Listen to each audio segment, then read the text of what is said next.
Vamos a abrir nuestras Biblias en Daniel capítulo 5, que es el pasaje que nos toca para hoy. Daniel 5. El rey Belsasar hizo un gran banquete a 1000 de sus príncipes, y en presencia de los 1000 bebía vino. Belsasar, con el gusto del vino, mandó que trajesen los vasos de oro y de plata que Nabucodonosor, su padre, había traído del templo de Jerusalén, para que bebiesen en ellos el rey y sus grandes, sus mujeres y sus concubinas. Entonces fueron traídos los vasos de oro que habían traído del templo de la casa de Dios que estaba en Jerusalén, y bebieron en ellos el rey y sus príncipes, sus mujeres y sus concubinas. Bebieron vino y alabaron a los dioses de oro y de plata, de bronce, de hierro, de madera y de piedra. En aquella misma hora aparecieron los dedos de una mano de hombre que escribía delante del candelero sobre lo encalado de la pared del palacio real, y el rey veía la mano que escribía. Entonces el rey palideció y sus pensamientos lo turbaron. Debilitaron sus lomos y sus rodillas daban la una contra la otra. Y el rey gritó en alta voz que hiciesen venir magos, caldeos y adivinos, y dijo el rey a los sabios de Babilonia: cualquiera que lea esta escritura y me muestre su interpretación, será vestido de púrpura, y un collar de oro llevará a su cuello, y será el tercer señor en el reino. Entonces fueron introducidos todos los sabios del rey, pero no pudieron leer la escritura ni mostrar al rey su interpretación. Entonces el rey Belsasar se turbó sobremanera y palideció, y sus príncipes estaban perplejos. La reina, por las palabras del rey y de sus príncipes, entró a la sala del banquete y dijo: Rey, vive para siempre. No se turben tus pensamientos, ni palidezca tu rostro. En tu reino hay un hombre en el cual mora el espíritu de los dioses santos, y en los días de tu padre se halló en él luz e inteligencia y sabiduría, como sabiduría de los dioses, al que el rey Nabucodonosor, tu padre, oh rey, constituyó jefe sobre todos los magos, astrólogos, caldeos y adivinos. Por cuanto fue hallado en él mayor espíritu y ciencia y entendimiento para interpretar sueños y descifrar enigmas y resolver dudas. Esto es, en Daniel, al cual puso el rey por nombre Belsasar. Llámese pues ahora a Daniel, y él te dará la interpretación.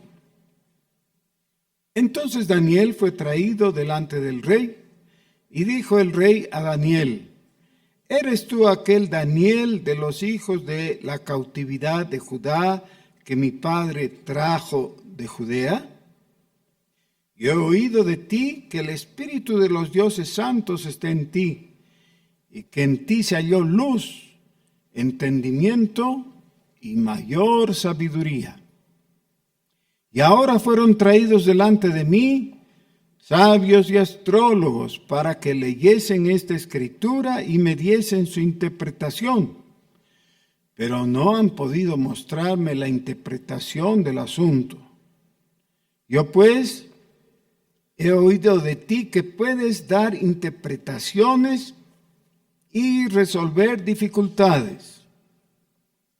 Si ahora puedes leer esta escritura y darme su interpretación, serás vestido de púrpura, y un collar de oro llevarás en tu cuello, y serás el tercer señor en el reino. Entonces Daniel respondió y dijo delante del rey: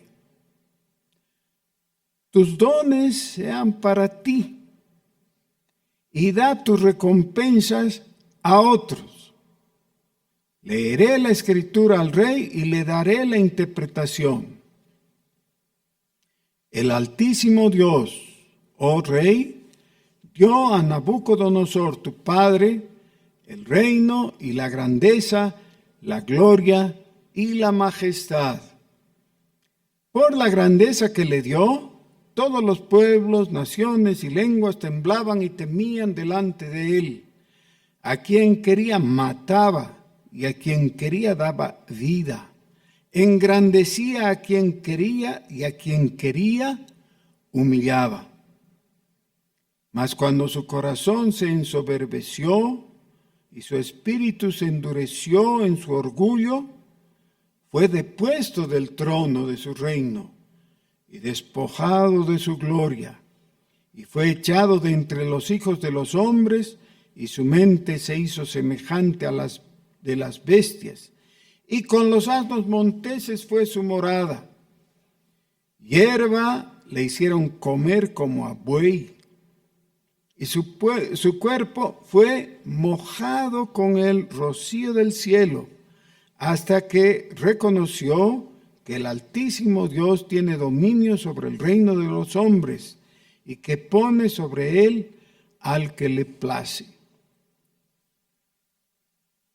Y tú, su hijo Belsasar, no has humillado tu corazón sabiendo todo esto, sino que contra el Señor del cielo te has ensoberbecido e hiciste traer delante de ti los vasos de su casa, y tú y tus grandes, tus mujeres y tus concubinas, bebisteis vino en ellos.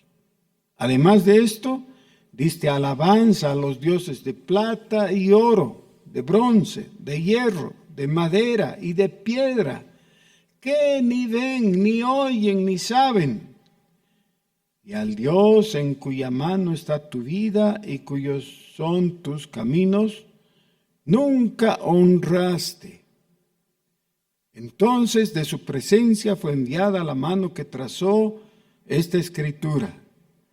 Y la escritura que trazó es: Mene, Mene, Tekel, Uparsin.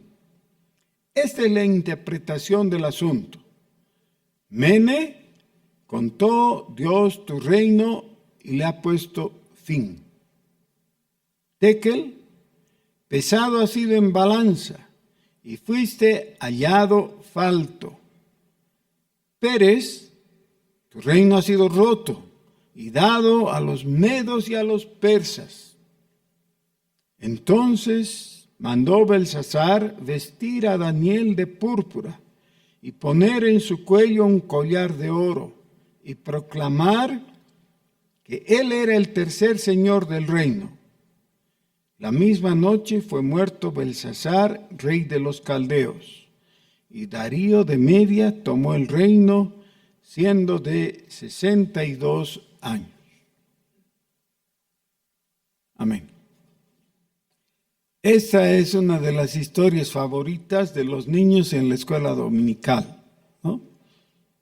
Cuando se les cuenta, ellos aprenden bien, y lo triste es que no hay toda la información generalmente. Y para nosotros también puede ocurrir eso, que nos quedamos con la mitad del asunto. Es bueno saber un poquito de historia, que felizmente ahora está a nuestro alcance, para entender el cuadro completo.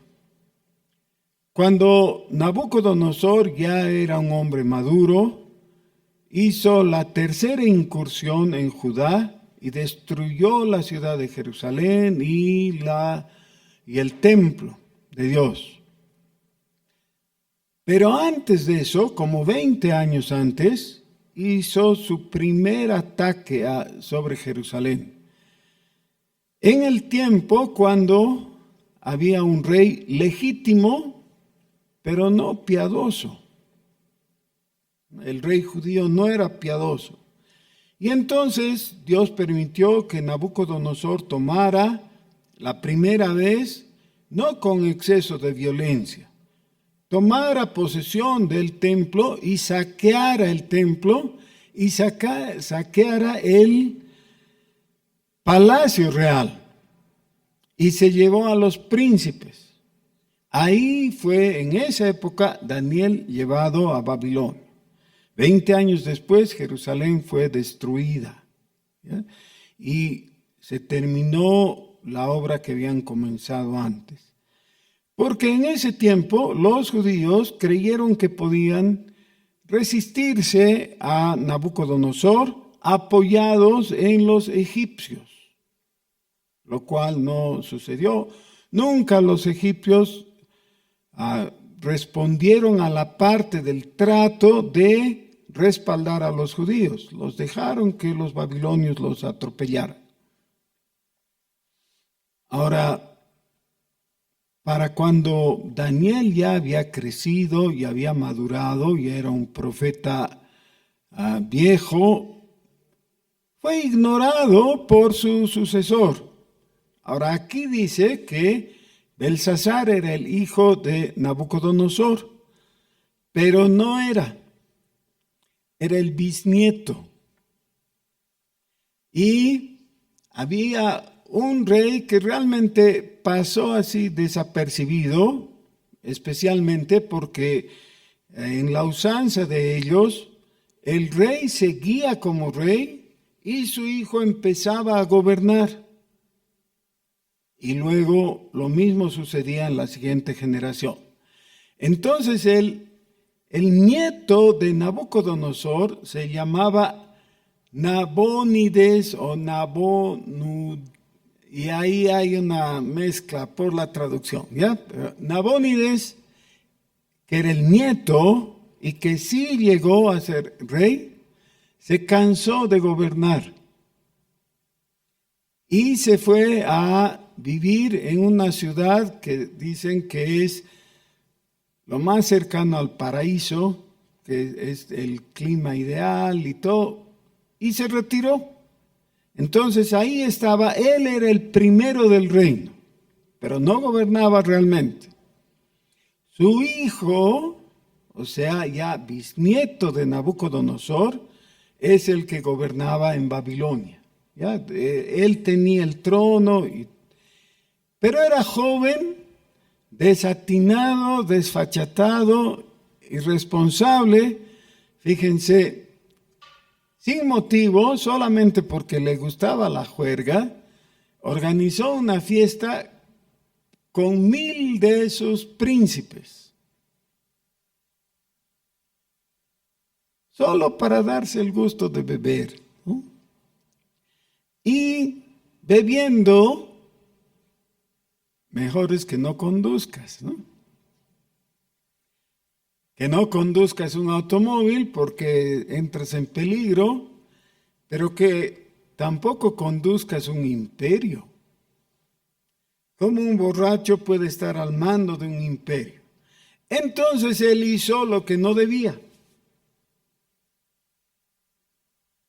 Cuando Nabucodonosor tomó los vasos, por el metal sobre todo, ¿no? Porque eran de oro, del templo, los llevó y los guardó en el tesoro de Babilonia. Pero ahora este hombre, el rey que está en el trono, dice, ¿para qué tener los vasos de oro y no usarlos? Los vamos a usar. Y en medio de eso está cuando ve algo, ve una mano, los dedos de una mano que están escribiendo sobre la pared de ese salón de su palacio, que ha debido ser muy grande porque para que haya tanta gente reunida, tiene que haber sido muy grande. Bueno, Babilonia era una ciudad gloriosa, podía darse esos gustos, esos lujos. Pero entonces necesitamos recordar que Babilonia es la ciudad tan importante que viene a ser como la cúspide de todo ese camino de soberbia que ha seguido el hombre desde Caín. ¿Recuerdan? Caín habla con Dios y le dice: yo no estoy de acuerdo con tu castigo sobre mí, yo voy a vivir por mi cuenta, me voy de tu presencia. Y se va y funda una ciudad. Y así en esa línea de conducta los demás hombres vienen a hacer lo mismo. Así que esa soberbia que adopta el ser humano va creciendo hasta que viene el diluvio, y con el diluvio uno hubiera pensado, bueno, ya la humanidad ha escarmentado, ¿no? Ya ha entendido el asunto, necesita dar gloria a Dios. Pero los hijos de Noé, que era bueno, era justo, los hijos no lo eran, ninguno de ellos. Claro, Cam fue peor, ¿no? Pero los otros no eran virtuosos tampoco. Y de entre los parientes, porque eran semitas, igual que los israelitas, surgieron los babilonios. Los babilonios eran semitas, igual que los israelitas. Y ellos llegaron a construir la ciudad más gloriosa hasta ese momento. Y llegaron a pensar que realmente eran merecedores de toda envidia, de toda admiración de parte de todos los demás. Así que ser rey en Babilonia ha debido ser algo para quedar embriagado no solo con el vino, sino con la soberbia, con la altivez de rostro que dice en otros pasajes. Babilonia aparece ya en el capítulo 10 de Génesis y es mencionada muchas veces en los profetas, pero especialmente se le dedica 2 capítulos completos en Apocalipsis, el capítulo 17 y el capítulo 18. ¿Ya? Babilonia, que había arrastrado a toda la humanidad en ese camino de perversión. Ahora, el hombre que sin mérito alguno, ¿no? Él no había conquistado nada, no había logrado nada, solamente había heredado. Y eso es lo que pasa con los herederos muchas veces, ¿no? Heredan, no saben administrar y empiezan a dilapidar. Entonces, Dios le habla a través de esto. Quiero hacer una aclaración. Uno de los vicios de Babilonia era que fueron muy dados al ocultismo en todas sus formas. Brujería, adivinación, astrología, quizá un poquito de astronomía, pero era más astrología lo que ellos practicaban. Y por eso es que lo primero que hacía el rey cuando veía algo que lo perturbara era llamar a los sabios, a los adivinos, a los caldeos, dice. Y los caldeos se usan en 2 sentidos. Eran los pobladores de Caldea, es decir, de Babilonia, pero también se usa en el sentido de que eran brujos, sabios, brujos. Entonces había mucho de hierbas, de medicina, pero todo mezclado con magia. La magia y todo lo relacionado con ello es algo que Dios detesta. Pero ellos esa era su disciplina principal. Ahora, necesitamos entender un poquito más de esto para comprender cuán grave era a los ojos de Dios la mala conducta de los babilonios. Dios ha establecido en el ser humano capacidades que nosotros las vemos como naturales. Les vamos a llamar así, ¿ya? Capacidades naturales. De vez en cuando nos maravillamos cuando alguien hace algo que nosotros no podemos hacer. Viene un muchacho ágil, liviano, y de un salto aparece arriba, ¿no? Y ahí, oye, ¿cómo has hecho eso? Pues es que es jovencito, está ágil, ¿no? Y vigoroso y todo. Pero nadie dice, uy, es Superman. No, solamente, qué bien, ¿no? En qué buen estado físico estás. Bueno, está bien. Capacidades naturales. O todos nos sorprendemos cuando nuestros niños, sean hijos o nietos, agarran tu celular, no les has enseñado nada, ¿no?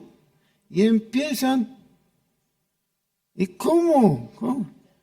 Y dices, pero mi celular estaba con contraseña, ¿no? Sí, pero lo han deducido, han hurgado y ¿son brujos? No, son inteligentes, ¿no? Y tienen la apertura mental para investigar, pero son todavía capacidades naturales. El caso es que el ser humano ha querido desde tiempos remotos gozar de ciertas capacidades que excedan lo natural. Por ejemplo, saber algo del futuro. Todos quisieran saber, ¿no? ¿Quién va a ser el próximo presidente de la República? Ya no es República, del Estado plurinacional. ¿Quién va a ser? Hay algunas personas que tienen negocios entre manos y tienen que tomar una decisión, pero no la toman porque necesitan saber qué políticas va a seguir el país, ¿no? Entonces, les vendría bien saber, pero no se sabe el futuro. Se puede deducir, se puede intuir, pero no se puede saber. Entonces la gente procura ayuda de alguien, ¿no? Entonces se pone de moda un espiritista o un lector de coca o alguien así. Y van y lo contratan y entonces hace una sesión espiritista, como me contaban el otro día, que han invocado a Melgarejo. Melgarejo ya estaba medio desocupado por algunas décadas, ¿no? Antes era muy popular, pero y lo han invocado y le han preguntado, ¿quién va a ser el próximo presidente de Bolivia? Y él ha lanzado una carcajada. Y ha dicho, yo. Y se ha burlado. Bueno, ¿era Melgarejo? Alguien dice, no, era un demonio. Pues ya. El caso es que cuando el ser humano busca ayuda, lo que necesita es que la ayuda sea eficaz, ¿no es cierto? Y muchas veces no pregunta de dónde vino esa ayuda. Eso es lo que pasa con las pociones mágicas, ¿no? Que van desde los matecitos hasta unas cochinaditas que te dicen, tomate esto y se va a arreglar, vas a ver que vas a quedar bien. pero huele mal. Sí, huele mal, pero te va a hacer bien. Eso ya no entra en la esfera de lo natural. ¿Eh? Y le vamos a llamar paranatural. Paranatural. Para, en griego, ¿qué es? Al lado de.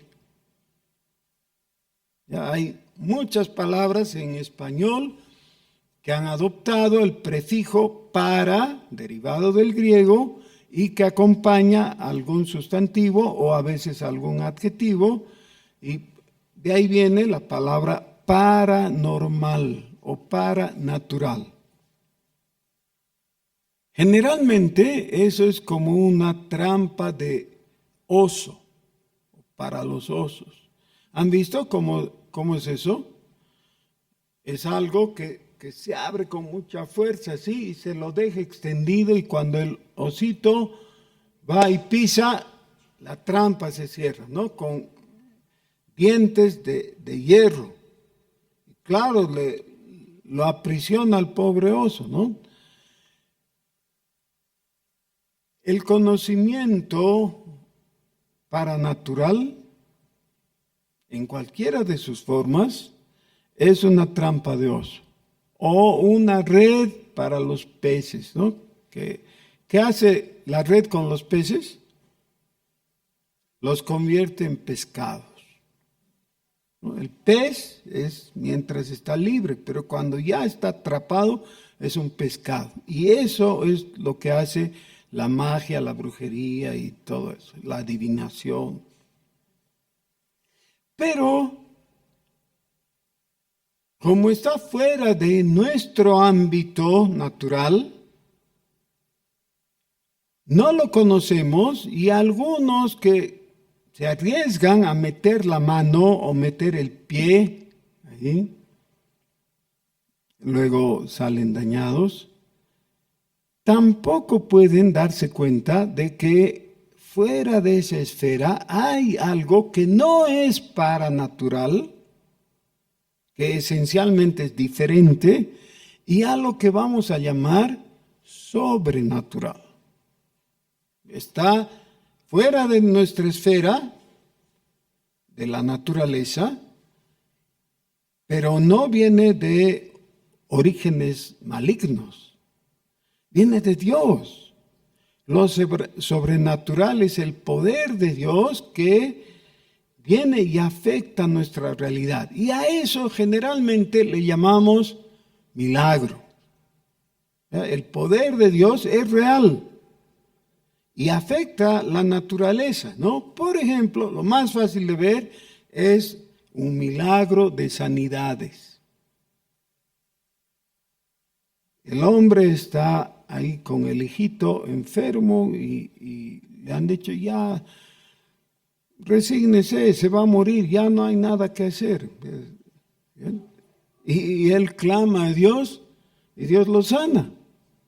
Eso no es paranatural, es sobrenatural. Y es maravilloso, ¿no?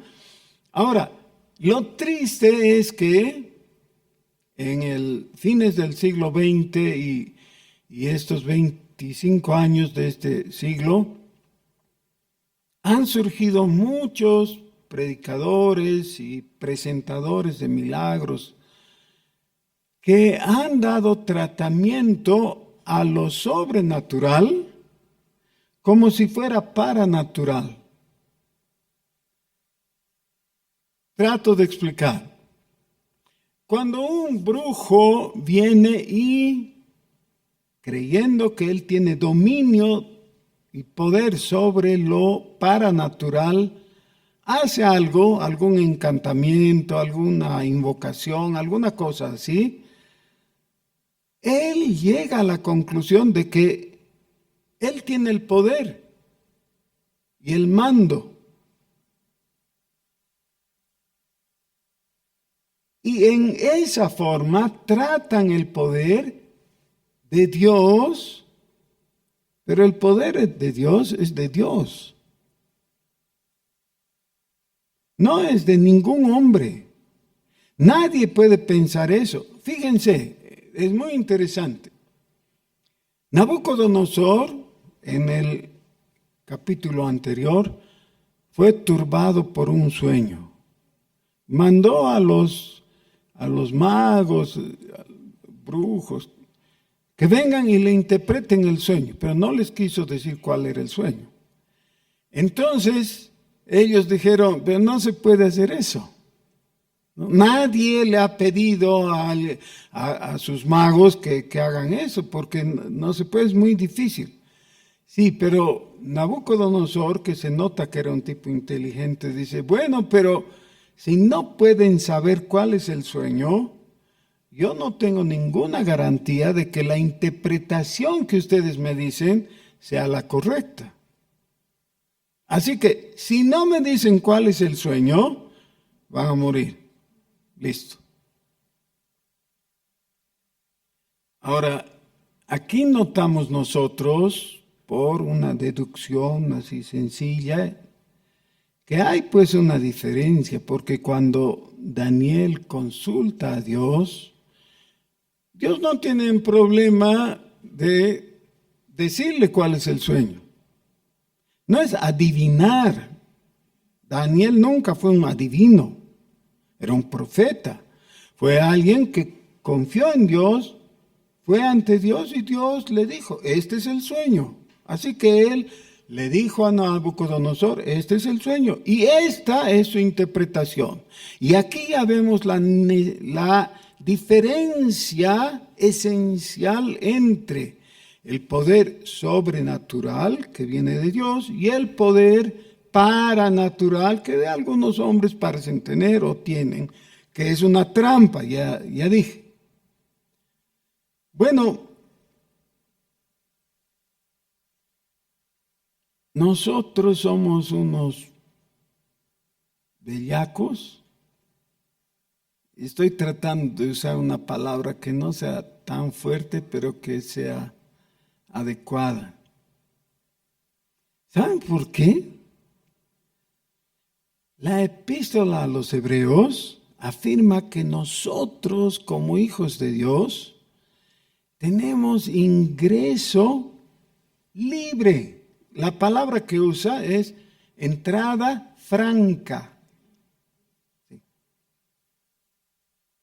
al trono de la gracia de Dios. Tenemos ingreso a la presencia de Dios, del cual viene todo lo bueno. Y en términos sencillos, esa es la oración.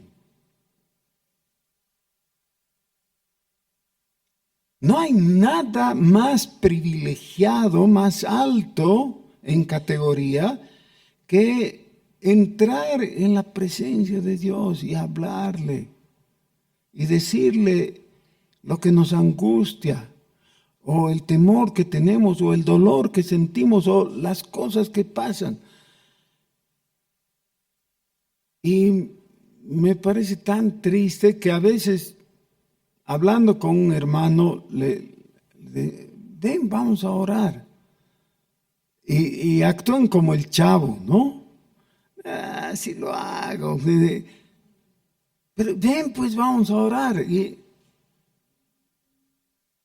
No.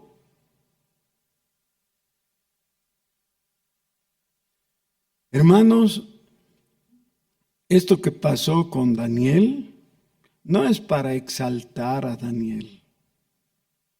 Daniel está aquí y actúa bien y se nota que ya es un hombre adulto, ¿no? Ya no es el jovenzuelo que llegó a Babilonia, que estaba asustado y todo eso. Ahora él ya ha llegado a ser grande entre los grandes. Solo el rey era mayor que él. Él era el que gobernaba en su tiempo. Pero ahora este nuevo gobernante, que es un mocoso malcriado, ya ha ignorado a Daniel, lo ha dejado y Daniel no se hace problema.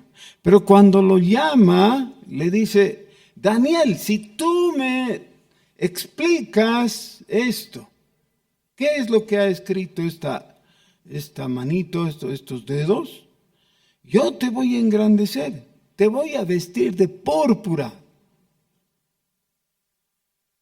El lujo de los lujos era vestirse de púrpura. ¿Ya? Los reyes se vestían de púrpura. Te voy a vestir de púrpura, te voy a exaltar. Voy a poner un collar de oro a tu cuello. Tú vas a ser el tercer hombre en el reino.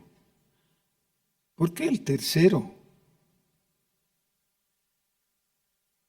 Porque su padre, Nabónides, estaba en Susa. Él, por lo menos de nombre, era el primero. Y el segundo era el mismo, ¿no?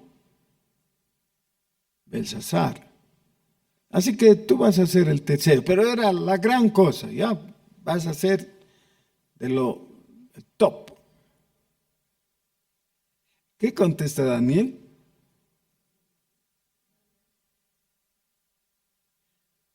Tus dones sean para ti.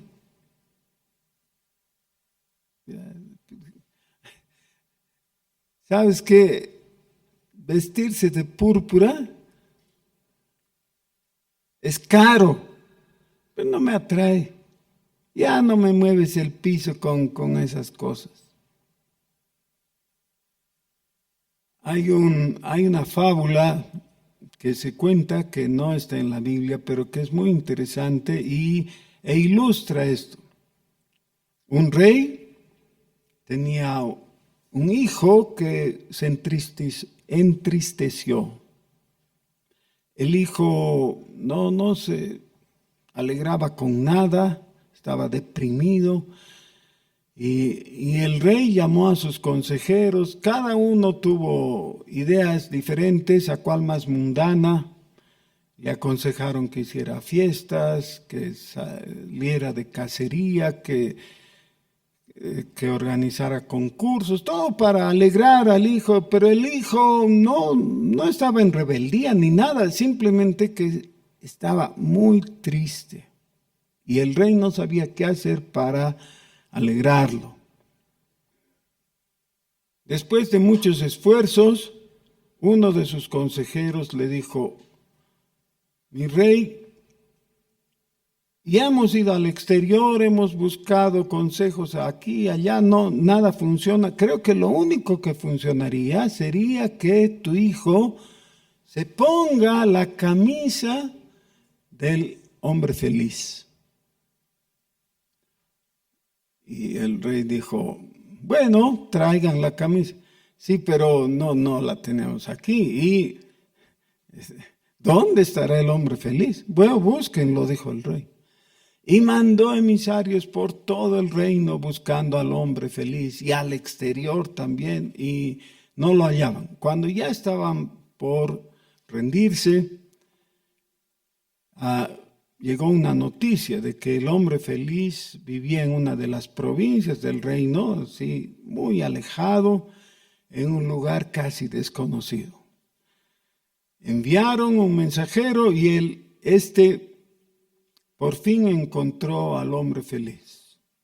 Y le dice: tienes que venir conmigo y trae tu camisa.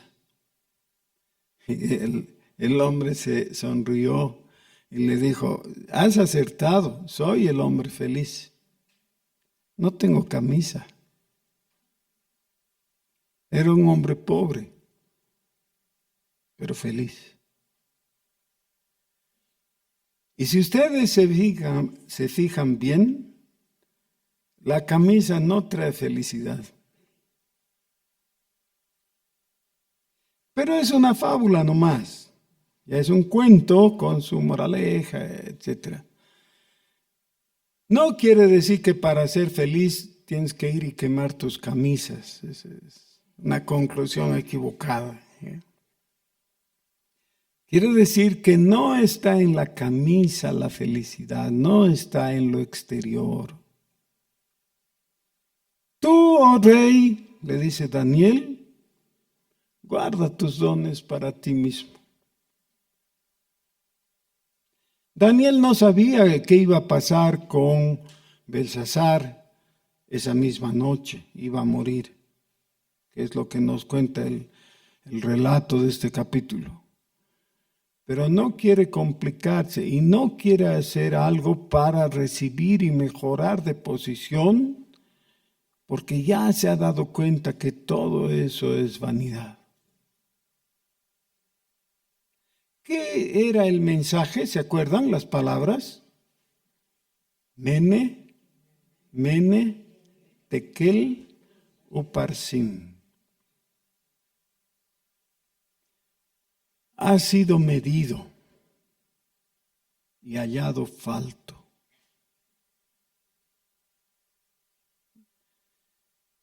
En los mercados, uno de los problemas es que eventualmente los vendedores o vendedoras usan pesas falsas. 1 kilo son 1000 gramos, ¿no? Pero esa pesa dice 1000 gramos, pero tiene 800 nomás. Así que cuando miden la cantidad de lo que te están vendiendo, te muestran, ¿sí? 1 kilo.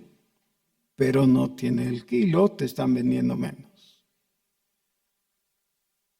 Si el comisario o el gendarme, no sé, el encargado va y revisa eso, esa persona que está engañando tendría que tener una sanción grave, ¿no? Porque fue pesada y hallada falta. Proverbios dice, ay del que tiene consigo pesa falsa, deficiente. Pero en todo quieres que no te vendan mal, ¿no es cierto? Igual, si vas a comprar una tela, por ejemplo, y dices, quiero comprar 1 metro, quieres que el corte sea en 1 metro, no menos. Ahora, de todas maneras, podría ser que el asunto no sea tan estricto. Fíjense, hay pasajes como en los evangelios, dice el Señor Jesús, que con la vara que midas serás medido. Y eso alienta a dar un poco más. Dice, medida remecida. ¿Qué es medida remecida? ¿Saben? Es la medida en la que la casera, todos tenemos alguna casera así, ¿no? Te dice, aquí está, te muestra lo que ha pesado. Y con su otra mano te pone de más. ¿Para qué? ¿Cómo le llamamos a eso? Yapa. Y nadie se queja, no, esta casera, ¿qué le pasa ahí? Viene y me yapa ahí. Ninguno de nosotros se enoja porque le den yapa. Más bien lo que está entendiendo es que la medida puede variar un poco, no nos vamos a hacer tanto problema, ¿no? Y si nos beneficia, qué bien. Pero si hubiera un poquito de menos, ya no importa. De vez en cuando podemos captar que en eso encontramos la gracia de Dios. Pero ahora viene el Señor con su metro y te mide.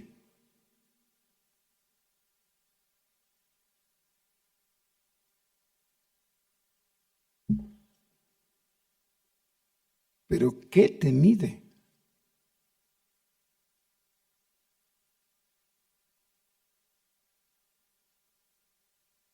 Moralmente. Ya varias veces el Nuevo Testamento aclara eso, ¿no? ¿Qué es lo que toma en cuenta Dios? Y resulta que la medida que debías alcanzar, no alcanzas. Y dirías, pero ¿qué importa? Un poquito menos.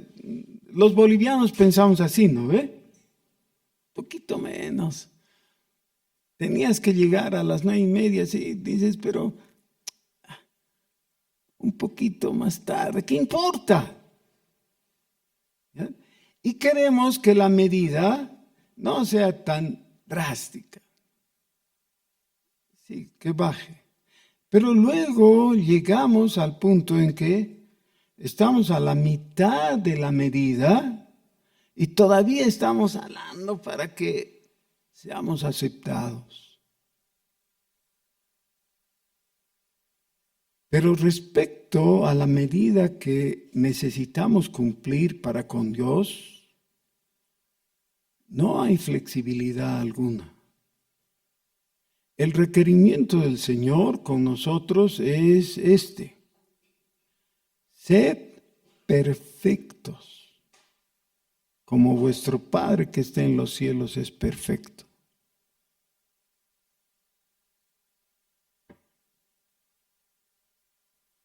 Estamos fundidos. Quizás los demás podrían tener un cierto grado de tolerancia, de flexibilidad. Pero respecto al balance final que Dios hace con nosotros, necesitamos cumplir con la medida perfectamente. Ese es el requerimiento. Cuando el Señor estaba hablando de eso, a los discípulos que estaban ahí, más o menos estaban pensando, bueno, pero después de todo, yo tengo muñeca.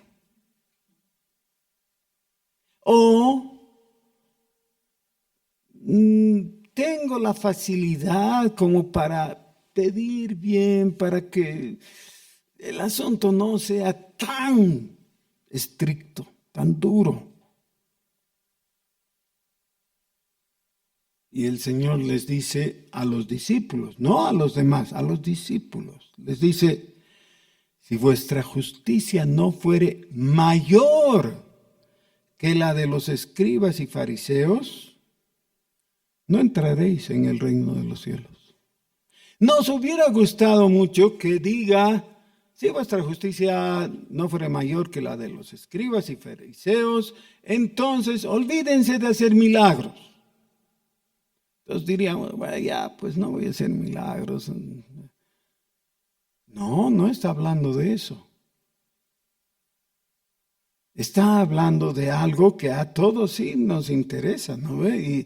Y supongo que ninguno de nosotros quisiera fallar en eso. Dice, no entraréis.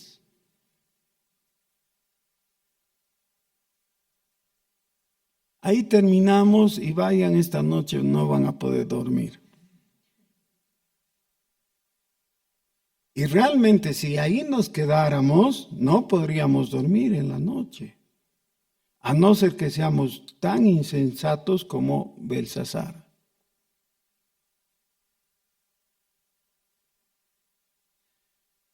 Ha sido medido, ha sido pesado y no alcanzas a la medida que Dios requiere. No puedes cumplir. Por eso necesitas a Jesucristo. Por eso es que solamente hay esperanza cuando estás en Cristo. Eso es lo que nos dice, nos confirma Romanos capítulo 5, versículo 1, y luego si saltamos al capítulo 8, versículo 1. De modo que ninguna condenación hay para los que están en Cristo, porque cuando eres tomado por la gracia de Dios y puesto en Cristo, cumples perfectamente el requerimiento de Dios y eres aprobado. Nabucodonosor hizo tremendas cosas, horribles. que no se cuentan en el libro de Daniel. Están en los libros históricos y en los libros proféticos, en otros libros. Por ejemplo, tomó al rey Sedequías, que fue rebelde con él, ¿no? Y traidor también y todo. Lo tomó prisionero, lo obligó a contemplar una escena que ninguno de nosotros quisiéramos para nosotros, ¿no? Para nada. Degolló a sus hijos. Y enseguida le sacó los ojos, para que lo último que quedara en su memoria fuera ver morir a sus hijos.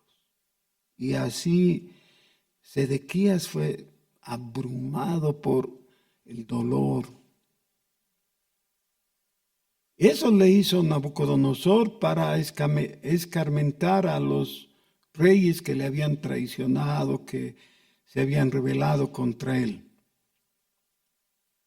¿Hizo bien? No hizo bien, hizo mal. ¿Merecía un castigo Nabucodonosor? Sí, claro.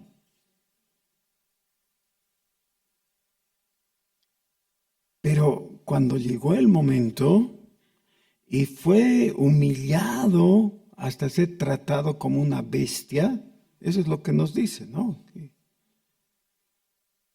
Fue tratado como una bestia que vivía ahí comiendo hierba y mojándose con la lluvia y con... Él por fin levantó sus ojos al cielo y dio la gloria a Dios.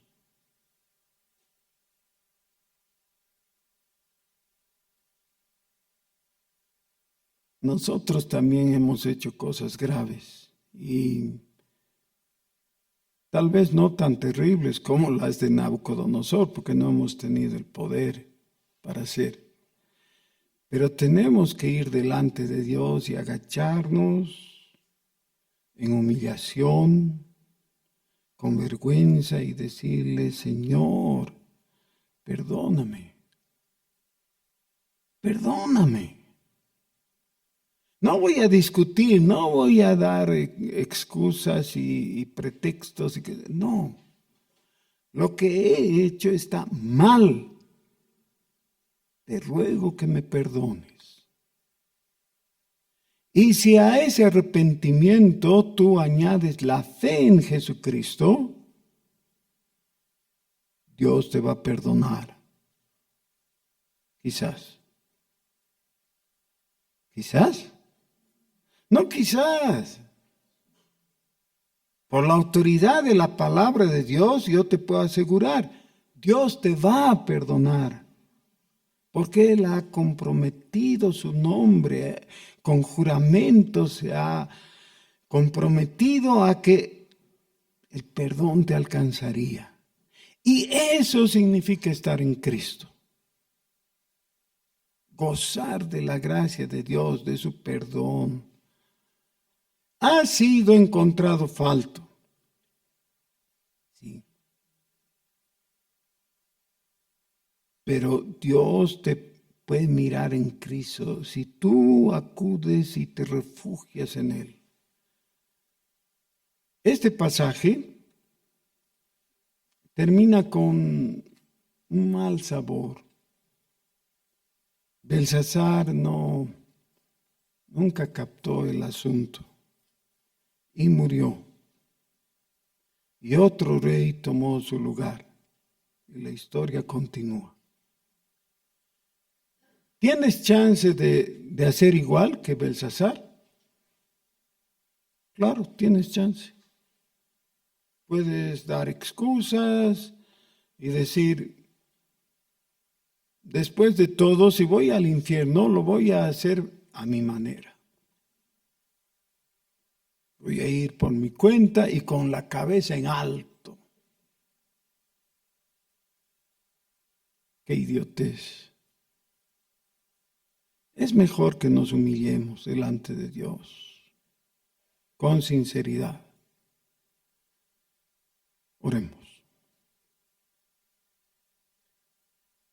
Bendito Dios, gracias por tu palabra y gracias porque tú todavía estás generosamente extendiendo tu llamamiento, tu oferta de perdón para nuestros pecados. Danos la sensatez de acudir ahora mismo, Señor, y ponernos a tus pies. Señor, ten misericordia de nosotros. Por Jesús te rogamos, en su santo nombre. Te hablamos en el nombre del justo, de aquel que nunca ha pecado, que ha sido medido y pesado y hallado perfecto. En su nombre nos refugiamos. Gloria a Jesús nuestro Salvador. Amén.